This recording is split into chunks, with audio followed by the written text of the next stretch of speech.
समुद्र हमारे दिखने में कितने प्यारे होते हैं ये बात मुझे आपको बताने की जरूरत नहीं है। और ये बात भी सच है कि आज तक हम सिर्फ हमारे 20% समुद्रों को ही देख पाए हैं। इसके अलावा फैक्ट ये है कि इससे ज्यादा तो आज हम चांद और मंगल ग्रह के ऊपर अपनी छानबीन कर चुके हैं बजाय समुद्रों के। अब ये इतने बड़े हैं तो ऑब्वियसली खतरनाक भी होंगे, प्रकृति है, लेकिन फिर भी कुछ लोग हैं जो इसके रहस्यों को हमेशा उजागर करने के लिए अपनी जान की बाजी लगाना नहीं छोड़ते। और इसी तरह से समुद्र के अंदर छानबीन करने वाले गेम को हम स्कूबा डाइविंग के नाम से जानते हैं। लाखों लोग स्कूबा डाइविंग के शौकीन हैं। लोग अलग अलग जगहों पर जाते हैं, जैसे कि मलेशिया का बारागुडा पॉइंट या फिर ब्लू कॉर्नर वॉल जो कि माइक्रोनेशिया में बना हुआ है। ऐसी जगहों पर लोग जाना पसंद करते हैं क्योंकि ये ऐसे गड्ढे होते हैं जो सीधा इंसानों को समुद्र के भीतर ले जाते हैं। लेकिन ये गड्ढे कितने खतरनाक हो सकते हैं ये आज आपको पता चल जाएगा। स्कूबा डाइविंग इस दुनिया के सबसे खतरनाक खेलों में से एक मानी जाती है। अकेले सन 2017 में ही 228 लोग मारे गए थे ऑन रिकॉर्ड इस गेम की वजह से। ऑफ द रिकॉर्ड कितने मारे गए या आज तक हम कभी पता लगा ही नहीं पाएंगे। तो यहाँ पर सवाल ये भी उठता है कि ये गेम इतना खतरनाक क्यों है। तो यहाँ पर बहुत सारे कारण हो सकते हैं। जो सिस्टम हम अपनी पीठ पर लाद कर नीचे कूदते हैं, सिलेंडर वगैरह और मशीनरी वगैरह, वो ख़राब हो सकते हैं, या फिर आपकी हेल्थ नीचे जाकर बिगड़ सकती है, या फिर कुछ भी बहुत सारे कारण हो सकते हैं। लेकिन मैं आज आपको बहुत सारे डाइवर्स की नहीं, लेकिन सिर्फ एक ऐसे डाइवर की मौत की कहानी सुनाऊंगा जिसे सुनकर आपके रोंगटे ना खड़े हो जाएं तो मुझे कहना। जी हाँ, नाम था यूरी लिप्स्की। और इस आदमी की मौत जितने भयानक तरीके से हुई है, यकीन मानिए उसे जानने के बाद आप भी बहुत डिस्टर्ब हो जाएंगे, क्योंकि यही एकमात्र ऐसा डाइवर था जिसने अपनी मौत को ऑन कैमरा रिकॉर्ड किया। और वो 7 मिनट की जो फुटेज इसने रिकॉर्ड करी थी, यकीन मानिए उसे देखने के बाद आप भी बहुत ज़्यादा डिस्टर्ब हो जाएंगे। तो मैं प्लीज़ आपको अभी बता दूं कि आप उस वीडियो को हो सके तो ना ही देखें। उसके जो कुछ मेन पार्ट है वो मैं आपको इसी वीडियो में दिखा दूंगा, कहीं और जाने की ज़रूरत नहीं है, लेकिन बहुत ज़्यादा डिस्टर्बिंग है वो। सो प्लीज़ मैं आपको यहीं दिखा दूंगा। लेकिन उससे पहले, मेरा नाम है विकी और आप देख रहे हैं मिस्टीरियस दुनिया का एक और बहुत कमाल का एपिसोड। और इस वीडियो को अपना एक लाइक दे दें और कमेंट्स में पिक में लिख दें ताकि कल की वीडियो में मैं आपको शाउट आउट दे दूँ। यूरी लिप्स्की की मौत से जुड़ी हुई 2 बातें हैं जो मेरे दिमाग में हमेशा घूमती रहती हैं। जी हाँ, पहली, उसको आज मरे हुए 20 सालों से भी ज़्यादा का समय बीत चुका है, लेकिन आज तक हम ये पता नहीं लगा पाए कि क्या चीज़ थी, क्या कारण था जो उसकी मौत की असल वजह बना। दूसरी बात, उसकी मौत ऑन कैमरा हुई। इजिप्ट के किनारे पर बसा द डहाब नाम का इलाका यकीन मानिए डाइवर्स के लिए कब्रिस्तान माना जाता है, क्योंकि इसी तट पर बसता है ब्लू होल नाम का वाटर स्पॉट जो कि इस दुनिया के सबसे खतरनाक स्कूबा डाइविंग स्पॉट्स में से एक माना जाता है। जो लोग यहाँ पर डाइविंग करने आते हैं वो बताते हैं कि तकरीबन आज तक 300 से ज्यादा लोगों की मौत इस गड्ढे में जाने की वजह से हो चुकी है। और यहाँ पर कौन कब मरा था इसकी जानकारी इसी तट पर लगे हुए इन कब्रिस्तान वाले पत्थरों से ले सकते हैं, क्योंकि जो भी मरता है उसके नाम का एक पत्थर यहाँ पर बनी चट्टानों पर लगा दिया जाता है। ये जगह कितनी खतरनाक है इस बात का अंदाजा आप यहीं से लगा सकते हैं कि आज यहाँ पर ये रूल बन चुका है कि अगर किसी को भी इस वाटर स्पॉट के अंदर जाना है तो वो अपने साथ यहाँ के ही लोकल इंस्ट्रक्टर को साथ लेकर जाएगा, वरना ऐसे ही नल्लों की तरह अकेला ना कूद जाए। अब मैं आपको थोड़ा सा समझा देता हूँ कि ये ब्लू होल कैसा दिखता है। तो आप फोटोज या फिर वीडियोस में देख सकते हैं कि ये ब्लू होल असल में शुरू होता है समुद्र की सतह से 40 मीटर की गहराई से। जी हाँ, 40 मीटर की गहराई तक आप आराम से देख सकते हैं कि ऊपर से सनलाइट वगैरह आ रही है, कोई इशू नहीं रहता, वहां तक आप इजीली जा सकते हैं। लेकिन असल में ये ब्लू होल पूरा 110 मीटर गहरा है और इससे नीचे आप जैसे ही जाते जाएंगे अंधेरा वहां बढ़ता जाएगा और आपके दिमाग में प्रेशर बढ़ता जाएगा, आपके बॉडी के ऊपर पानी का प्रेशर बढ़ता जाएगा और इसी से अब आपको टैकल करना होता है। इसका आप एक बार जरा मैप देख लीजिए। यहाँ पर 2 तरीके से लोग इस ब्लू होल के अंदर डाइविंग करते हैं। ये यू शेप जैसा कुछ मैं आपको दिखा देता हूँ अभी। एक इसका मेन गेट है जहाँ से लोग आ भी सकते हैं और जा भी सकते हैं। एक इसके साइड में ही एक छोटी सी आर्च बनी हुई है और उस आर्च के अंदर से भी लोग पास करने की कोशिश करते हैं। और सबसे पहले वो लोग इस आर्च के अंदर कूद जाते हैं और वो यहाँ से घूमते हुए ऊपर की तरफ आते हैं और इस ब्लू होल से बाहर निकल जाते हैं, या फिर इस ब्लू होल के अंदर घुसते हैं और आर्च से बाहर निकल जाते हैं, या फिर तीसरा एक और तरीका है जिसे हम बाउंस बैक स्कूबा डाइविंग कहते हैं। जी हाँ, स्कूबा डाइवर जो होते हैं वो बहुत तेज़ी से नीचे की तरफ जाते हैं, मतलब कि अपने शरीर को बिल्कुल खड़ा रखते हैं और वो बहुत तेज़ी से नीचे जाते हैं और नीचे जाते ही जो अपना शरीर होता है उसको फ्लोर के ऊपर टच करवा कर बहुत ज़ोर से नीचे की तरफ से अपने आप को पुश करते हैं ऊपर जाने के लिए, और जितनी स्पीड से वो नीचे जाते हैं उतनी स्पीड से ऊपर भी आ जाते हैं। तो ये उनका कुछ तरीका होता है स्कूबा डाइविंग करने का। लेकिन यकीन मानिए तीसरा तरीका सच में बहुत खतरनाक भी है, और ऐसा ही कुछ करने वाला था हमारा यूरी लिप्स्की। अब आपको समझ आ गया कि द डहाब वाला ब्लू होल जो है वो कैसा दिखता है। अब मैं आपको बता देता हूँ कि स्कूबा डाइविंग कितने टाइप की होती है। तो वो होती है दो टाइप की, एक रिक्रिएशनल और एक टेक्निकल। रिक्रिएशनल स्कूबा डाइविंग वो होती है जिसे आप या फिर मेरे जैसे नौसिखिए लोग, जिनको नौसिखिए छोड़िए, जिन्होंने कभी पानी में जाकर नहीं देखा हो, वो भी कर सकते हैं। मतलब कि एक इंस्ट्रक्टर के साथ जाकर अपने पास सिलेंडर वगैरह डालकर, जो भी आप मतलब कि टूरिस्ट स्पॉट पर जाकर, जैसे कि गोवा में जाकर आप कर सकते हैं। मैंने भी की थी वहीं पर। सो ये होती है रिक्रिएशनल स्कूबा डाइविंग, जिसमें आप ना ही तो ज़्यादा गहराई में नीचे जा सकते, एक लेवल सेट किया होता है और उसी के आसपास आपको रहना होता है, आपके साथ एक इंस्ट्रक्टर रहता है। और एक होती है टेक्निकल स्कूबा डाइविंग, जो अपने घर से परेशान हो, जो अपनी लाइफ से परेशान हो, वो सोचते हैं कि क्यों ना समुद्रों पर जाकर खंगाला जाए, उसके अंदर क्या पता कुछ उनको खुशियाँ मिल जाए। जी हाँ, समुद्र के तल की जांच करने वाले, समुद्र के अंदर नई नई चीज़ें खोजने वाले और इंस्ट्रक्टर जिसे हम कह सकते हैं, जो एक्सपर्ट होते हैं, वो जो स्कूबा डाइविंग करते हैं उसे हम टेक्निकल स्कूबा डाइविंग कहते हैं। और क्या आप इस बात पर विश्वास करेंगे कि हमारा यूरी लिप्स्की भी एक टेक्निकल स्कूबा डाइवर ही था, वो एक इंस्ट्रक्टर ही था। इससे पहले कि मैं यूरी की आगे की कहानी आपको बताऊं, आप पहले एक बार तारिक ओमार नाम के इस व्यक्ति से मिल लीजिए। ये व्यक्ति वो है जो इस डहाब वाले ब्लू होल का सबसे बढ़िया स्कूबा डाइवर माना जाता है। इस बात का भी उन्हें कोई अंदाज़ा नहीं है कि वो कितनी बार ही इस ब्लू होल के अंदर आराम से स्कूबा डाइविंग करके आ चुके हैं, यानी कि वो यहाँ के एक्सपर्ट हैं। और एक्सपर्ट होने के साथ साथ उन्हें बहुत दुख भी है कि वो आज तक 250 से ज़्यादा लोगों की लाशों को भी इस ब्लू होल के नीचे से ऊपर लेकर आ चुके हैं। सोचकर देखिए उनका काम क्या है। और यूरी की लाश भी इन्होंने ही निकाली थी। 21 सालों से ज़्यादा हो चुके हैं उनको ये काम करते हुए, और आज तक उनके साथ कोई हादसा नहीं हुआ है, भगवान करे हो भी ना। लेकिन वो जो काम करते हैं, मतलब कि लोगों की लाशों को उठाकर ऊपर लेकर आने का, इसी वजह से इनको लोकल लोग द बॉन कलेक्टर के नाम से जानने लगे हैं। और तारिक ने ही हमें बताया कि जो लोग यहाँ मरते हैं वो असल में और कोई नहीं बल्कि टेक्निकल स्कूबा डाइवर्स ही होते हैं। वो सभी एक्सपर्ट होते हैं स्कूबा डाइविंग में, लेकिन पता नहीं यहाँ अगर वो कौन सा नशा कर लेते हैं या फिर कौन सा नशा उनको यहाँ नीचे मिल जाता है जो उनकी जान जाना लगभग तय हो जाता है। जब तारिक से हमने पूछा कि आपको क्या लगता है यहाँ क्यों इतनी मौतें होती हैं, तो उन्होंने बताया एक माचो एटीट्यूड, यानी कि खुद के ऊपर ज़रूरत से ज़्यादा भरोसा होना। जी हाँ, एक होते हैं नॉर्मल लोग, आप या फिर मेरे जैसे, जिनको पता है कि हम ये काम नहीं कर पाएंगे, जो कुछ मुश्किल लगता हो, तो ऑब्वियसली हम उस काम से पीछे हट जाएंगे। लेकिन फिर आते हैं वो लोग जो 2-4 पैग मारकर बोलते हैं अब गाड़ी तेरा भाई चलाएगा, वो वाली बात ही यहाँ आ जाती है। यहाँ अगर उन्होंने 2-4 पैग मारे और चलो फिर डाइव पर चलते हैं, ऐसा कुछ उनका प्लान होता है। और ऐसे लोग ही अपनी जान से भी हाथ धोते हैं तारिक के अनुसार। और यूरी ने भी कुछ ऐसा ही किया था। यूरी एक रशियन इजरायली 22 साल का टेक्निकल एक्सपर्ट स्कूबा डाइवर था। उसने बहुत सारे अवार्ड्स भी स्कूबा डाइविंग में जीते थे। लेकिन फिर दिन आया 28 अप्रैल 2000 का। मैंने आपको स्टार्टिंग में बताया था कि ये ब्लू होल 110 मीटर गहरा है, लेकिन 110 मीटर तो वो है जहां तक लोग आज तक जाकर आए हैं। ये वहां से 1000 मीटर और नीचे भी जाता है, जिसे द आर्क कहते हैं।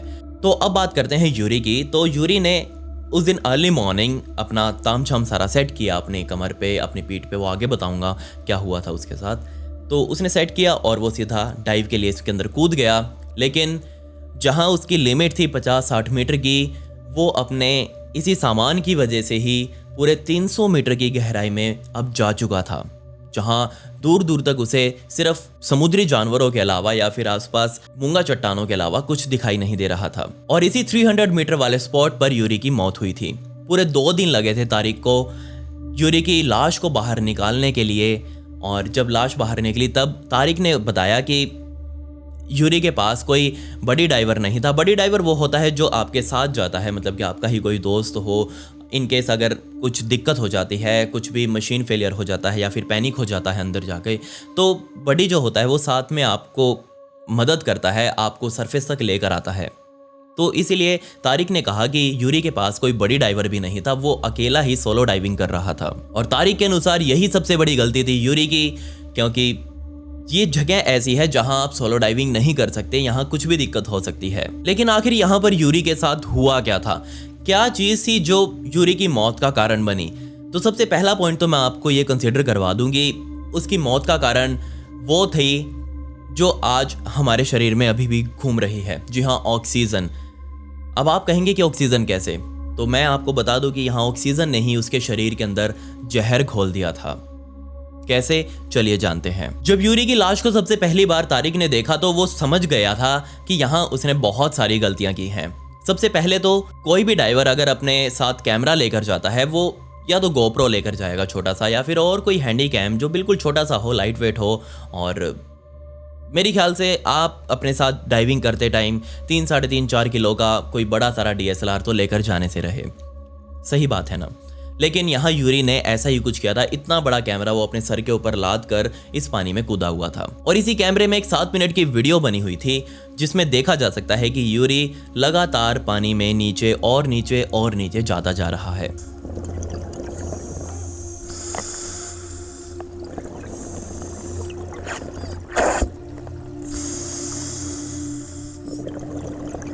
सिर्फ 4 मिनट की वीडियो पूरे होने के बाद ही ये समझ आ गया यूरी को कि वो अब गलत फंस गया है और अब उसे यहाँ पर दिक्कत होने लगी है, उसकी सांसें तेज होने लगी थी। आप यहाँ सुन भी सकते हैं। अब कोई भी डाइवर नीचे जाता है तो अपने साथ एक BCD नाम की डिवाइस लेकर जाता है, जिसे हम बॉयंसी कंट्रोल डिवाइस भी कहते हैं। ये एक ऐसी डिवाइस होती है जिसे एक्टिवेट करने पर आपको एक लेवल मेंटेन करवा देगी कि इससे नीचे आप नहीं जाएंगे, ऊपर जा सकते हैं, इसकी लिमिट को बढ़ाकर, इसकी पावर को बढ़ाकर, मतलब कि ये आपको तैरा कर रखती है।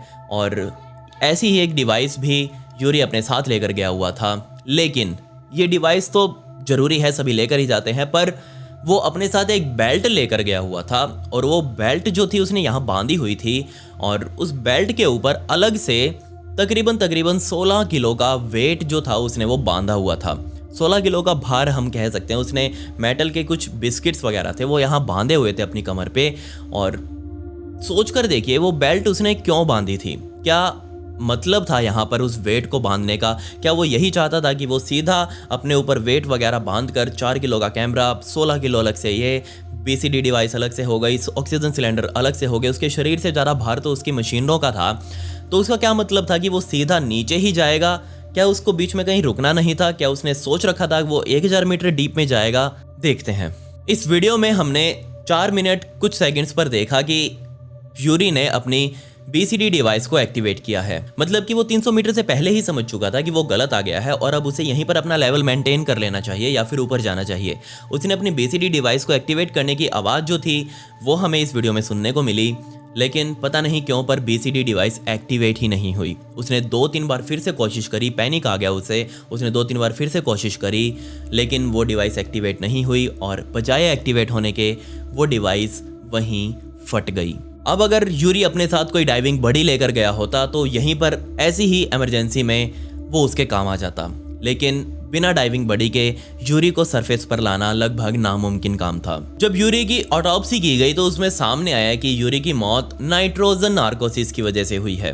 ये कंडीशन है, मतलब कि एक हालात हैं ऐसे जिससे बहुत सारे डाइवर्स पहले भी अपनी जान गंवा चुके हैं। जैसे ही वो इस कंडीशन में जाते हैं तो सबसे पहले उनके दिमाग में एंजाइटी होने लगती है, उनका दिमाग घूमने लगता है, चीज़ें ब्लर दिखने लगती हैं, अंदर पैनिक आ जाता है, टेंशन वगैरह हो जाती है और लेजीनेस आ जाती है, हाथ पैर सही से काम नहीं कर पाते, आगे सब कुछ धुंधला धुंधला दिखाई देने लगता है और जैसे ही गहराई बढ़ती जाती है धीरे धीरे अंत में जाकर मौत ही मिलती है। आज तक साइंस बहुत तरक्की कर चुका है, लेकिन अभी तक हम ये पता नहीं लगा पाए हैं कि नाइट्रोजन नार्कोसिस असल में है क्या। लेकिन जितना साइंस ने अभी तक हमें बताया है वो ये है कि जो गैसेस स्कूबा डाइवर्स अपने साथ नीचे लेकर जाते हैं, यानी कि नाइट्रोजन, ऑक्सीजन और कुछ एक तो हीलियम भी उसमें अंदर मिक्स करके लेके जाते हैं, और वो गैसेस हम इसलिए लेकर जाते हैं ताकि हम उसमें सांस लेते रहें। लेकिन वही गैसेस इतने नीचे जाकर प्रेशर की वजह से जो समुद्र का प्रेशर होता है, वो प्रेशर की वजह से जब हम उन्हें सांस के साथ अंदर लेते हैं तो वही गैसेस हमारे टिश्यूज़ के साथ रिएक्शन करके जहर बना देती हैं। और 300 मीटर की गहराई पर पहुंचने के बाद यूरी के साथ भी कुछ ऐसा ही हुआ होगा। उसे नाइट्रोजन नार्कोसिस हुआ होगा पहले, मतलब कि सबको धुंधला वगैरह दिखने लग गया होगा, लेकिन अभी भी दिमाग में उसके टेंशन थी कि वो ऊपर कैसे जाएगा, तो ज़रूर वो पैनिक में आ गया। जिसके बाद जो ऑक्सीजन उसके शरीर में घूम रही थी वही ऑक्सीजन अब ऑक्सीजन पॉइजन बनकर सामने आई और उसके शरीर में जहर घोलती हुई आगे बढ़ गई। जब मैंने यूरी की जो मौत की जो वीडियो है, 7 मिनट वाली जो वीडियो है, वो देखी तो मुझे लगा कि ये तो बिल्कुल एक ओपन एंड क्लोज केस है। मतलब कि वो अपने साथ सामान लाद कर गया, वो ज़्यादा गहराई में चला गया, उससे कंट्रोल नहीं हुआ और नाइट्रोजन नार्कोसिस और ऑक्सीजन पॉइजनिंग यहाँ उसे फेस करनी पड़ी, जिसकी वजह से उसकी मौत हो गई। लेकिन क्या सच में ऐसा था? शायद नहीं। जब स्कूबा डाइविंग कम्युनिटी को इस मौत के बारे में पता चला तो उन्होंने बहुत सारे सवाल उठाए, क्योंकि यूरी एक टेक्निकल स्कूबा डाइवर था। उसे पता था कि इस डाइविंग कैसे करते हैं और ऐसे हालातों में कैसे बचते हैं, लेकिन आज भी उसकी मौत पर बहुत सारे सवाल खड़े हैं और वो सभी सवाल उठाए स्कूबा डाइविंग कम्युनिटी ने। सबसे पहला सवाल कम्युनिटी का यही था कि उसने अपने शरीर पर 16 किलो का वो वेट क्यों लादा हुआ था। क्या मतलब था उस लेड वाली बेल्ट का, उस मेटल वाली बेल्ट का? क्या वो सच में सीधा नीचे ही जाना चाहता था जितना पॉसिबल हो सके, और क्या उसका प्लान ये था कि नीचे जाकर वो इस बेल्ट को खोल देगा और फिर ऊपर आएगा? शायद हम इस बात का पता कभी नहीं लगा पाएंगे, लेकिन इस तरह से कोई भी स्कूबा डाइवर अपने शरीर के ऊपर वेट लाद कर नीचे नहीं जाता। स्कूबा डाइवर से मैंने बात की कि ऐसी हालातों में वो लोग क्या करते हैं, तो उन्होंने मुझे बताया कि ऐसे हालातों में सबसे पहले जो हमारे शरीर के ऊपर वेट होता है, जो एक्स्ट्रा वेट हमने लादा हुआ होता है, चाहे वो कैमरा ही क्यों ना हो, चाहे वो छोटी से छोटी चीज़ क्यों ना हो, जो भी हमारे शरीर के ऊपर वेट डाल रही है हम उसे तुरंत निकाल देंगे। और यहाँ पर तो 16 किलो का वेट तो उसने अलग से टांगा हुआ था, और उसके अलावा BCD मशीन्स थी, और उसके अलावा सिलेंडर्स वगैरह का वेट था, और उसके ऊपर इतना बड़ा वो कैमरा जो उसने सर के ऊपर लादा हुआ था। लेकिन यहाँ उसने एक भी चीज़ को अपने शरीर से हटाया नहीं। क्या उसे याद नहीं रहा है उस टाइम पर कि ये सब उसे करना है, या फिर किसी कारणवश वो उन्हें खोल नहीं पाया? आपको क्या लगता है? जैसा कि मैंने आपको स्टार्टिंग में ही बताया था कि यूरी एक बाउंस ड्राइव की प्रैक्टिस कर रहा था। मतलब कि उसका प्लान ये था कि वो जल्दी से नीचे जाएगा और वापस नीचे पैर से अपने आप को पुश करेगा और फ्लोर से अपने आप को पुश करके वापस अपने आप को ऊपर ले आएगा। ये बहुत जल्दी काम होने वाला था, यहाँ ज़्यादा टाइम नहीं लगता। लेकिन वही स्कूबा डाइवर्स ये मानते हैं कि यही बाउंस ड्राइव हमेशा ही जानलेवा रही है। बहुत कम लोग हैं जो इस तरह की डाइव्स में सफल हो पाते हैं, लेकिन जितने भी ज़्यादातर एक्सीडेंट होते हैं वो इसी की वजह से होते हैं, क्योंकि एकदम से बॉडी के ऊपर इतना प्रेशर आ जाता है। जो इक्विपमेंट्स होते हैं, जो मशीन्स होती हैं जो अपने साथ लेकर वो नीचे जाते हैं, उनके ऊपर एकदम से इतना प्रेशर आ जाता है, वो काम करना बंद कर देती हैं, ठीक से काम नहीं कर पाती और दिक्कत हो जाती है, नाइट्रोजन नार्कोसिस हो जाती है और अंत में ऑक्सीजन पॉइजनिंग, जिससे जान जाना तय ही होता है। यहाँ पर दूसरा सबसे बड़ा सवाल ये था कि यूरी जो अपने साथ ऑक्सीजन सिलेंडर्स यानी कि जो गैसेस के सिलेंडर्स लेकर गया था, उनके अंदर इतनी गैस थी ही नहीं कि वो एक बाउंस बैक डाइव करके वापस ऊपर आ सके। तो यहाँ उसके दिमाग में चल क्या रहा था? क्या वो पागल हो चुका था उस टाइम पर, जो वो अपने साथ इतनी कम गैस लेकर गया था? ऑब्वियसली वो एक टेक्निकल ड्राइवर है, चाहे बेशक कितने भी नशे में क्यों ना हो कोई बंदा, उसे अपने काम की तो होश रहती ही है कि उसे अपने काम में क्या ठीक करना है और क्या गलत करना है। कितने भी नशे में हो कोई भी बंदा ऐसे ही नीचे नहीं कूदेगा। और तीसरा सबसे बड़ा सवाल, तारिक ने उसे पहले ही कहा था, तारिक की उससे मुलाकात हुई थी मरने से पहले कि, और उसे समझाया था कि वो तुम्हें पहले यहाँ की ट्रेनिंग देगा, तब वो तुम्हारे साथ नीचे जाएगा और तुम्हें अच्छे से नीचे का नज़ारा दिलवाकर ऊपर लेकर आएगा। यूरी ने तारिक की बात क्यों नहीं मानी? वो बिना डाइविंग बड़ी के ही नीचे कैसे कूद गया? क्या उसे खुद के ऊपर ओवर कॉन्फिडेंस था? शायद हो सकता है, हाँ, लेकिन इतना ओवर कॉन्फिडेंस होना भी ठीक नहीं था। इसी वजह से यहाँ बहुत सारे लोगों ने बोलना शुरू कर दिया कि यहाँ यूरी अपनी ज़िंदगी को ही ख़त्म करने के लिए आया था। जो सबूत अभी मैंने आपको बताए, जो बातें मैंने आपको बताई, उन सब बातों को देखकर इस थ्योरी की सेंस थोड़ी बहुत बनती भी है। लेकिन इस पॉइंट के ऊपर यूरी के घर वालों से, उसके दोस्तों से बात की गई कि क्या वो कभी किसी मानसिक परेशानी में था, क्या उसके दिमाग में कोई डिप्रेशन था जिससे वो परेशान हो, लेकिन ऐसा कुछ भी कभी सामने नहीं आया। तो यूरी की मौत यहाँ क्यों हुई, ये बात आज तक एक रहस्य ही है। आपको क्या लगता है? क्या सच में ये एक एक्सीडेंट था, या फिर ये एक सुसाइड था, या फिर हो सकता है कहीं ना कहीं से मर्डर भी हो, किसी और ने उसके गैस की जो टैंक जो था उसमें से गैस कम कर दी हो, और कुछ भी हो सकता है। इससे जुड़ी हुई कुछ और डिटेल्स आपको चाहिए हो तो मुझे मेरे इंस्टाग्राम पर फॉलो जरूर कर ले। मैं वहां पर इसकी एक शॉर्ट वीडियो बनाकर डालने वाला हूँ। मेरी इंस्टाग्राम आईडी ये है और इसका लिंक आपको डिस्क्रिप्शन में भी मिल जाएगा, वहां फॉलो मुझे जरूर कर लें। खैर, पिछली वीडियो का शाउट आउट अंकित यादव को and comment pick me to get a shout out in next video. आपको ये वीडियो कैसी लगी कमेंट्स में वो भी बता दें। मिलते हैं अगली वीडियो में। ये वीडियो देखने के लिए धन्यवाद।